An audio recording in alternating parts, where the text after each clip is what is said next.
Livro de Atos dos Apóstolos, capítulo 15, versículo 22 ao 33, a decisão. Então, pareceu bem aos apóstolos e aos anciãos, com toda a igreja, eleger homens dentre eles e enviá-los com Paulo e Barnabé a Antioquia, a saber, Judas, chamado Barsabás, e Silas, homens distintos entre os irmãos. Silas deveria desempenhar um papel muito importante no que dizia respeito a ajudar Paulo no evangelismo futuro. E por intermédio deles escreveram o seguinte: os apóstolos e os anciões e os irmãos, aos irmãos dentre os gentios que estão em Antioquia e Síria e Cilícia, saúde. Portanto, ouvimos que alguns que saíram dentre nós vos perturbaram com palavras e transtornaram as vossas almas. Claramente fala daqueles mencionados no versículo 1, dizendo que deveis circuncidar-vos e guardar a lei, não lhes tendo nós dado mandamento. Então veja só, havia irmãos já ali impondo a lei mosaica e também exigindo a circuncisão dos homens. E pareceu-nos bem, reunidos e em comum acordo. Revela a unidade dos irmãos em Jerusalém.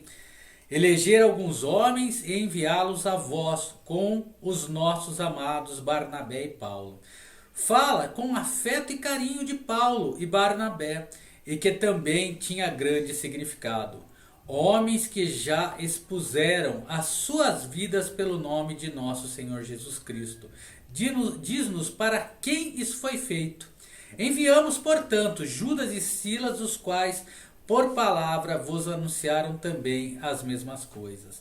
Esses dois homens levariam a essa carta e comprovariam seu conteúdo. Portanto, nenhum falso profeta poderia dizer que a carta fora falsificada ou outra coisa mais. Na verdade, pareceu bem ao Espírito Santo e a nós. Não vos impor mais encargo algum, senão estas coisas necessárias. Olha só.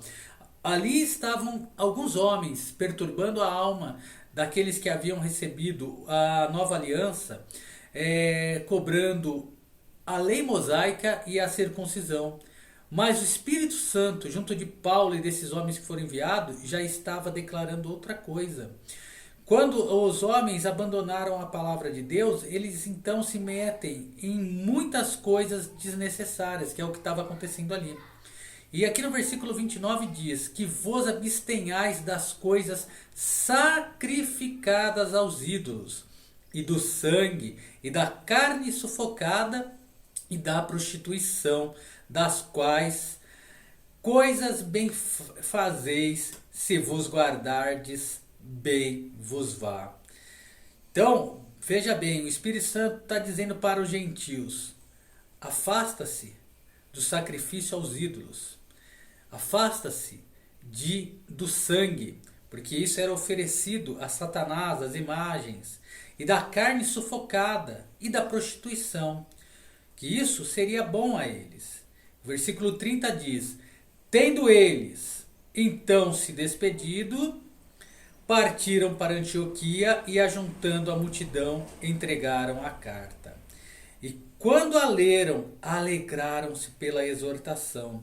Diz-nos que esta questão, lei e graça, havia sido muito séria, mas isso resolveu a disputa, pelo menos no momento. Depois Judas e Silas, que também eram profetas, quer dizer que ocupavam o ofício de profeta, Efésios 4:11, exortaram e confirmaram os irmãos com muitas palavras. Falaram à multidão com palavras de grande encorajamento. E aqui fala de Judas e Silas. Detendo-se ali algum tempo, os irmãos os deixaram voltar em paz para os apóstolos. Refere-se a Judas voltando para Jerusalém, mas não Silas. Mas pareceu bem a Silas ficar ali. Foi o Espírito Santo quem o convenceu a ficar em Antioquia. O que precisamos hoje é distinguir lei mosaica da graça. Porque querer andar no mesmo caminho, de mão dada com as duas, não tem condições, porque a lei ela veio somente para anunciar o nosso pecado e condenar o homem à perdição eterna. A lei nunca salvou nem vai salvar ninguém, mas a graça por Jesus Cristo, morto e ressuscitado na cruz do Calvário, ao terceiro dia ele foi ressuscitado, esse sim, essa fé, nos dá direito ao perdão de todos os pecados e nos dá direito à salvação eterna.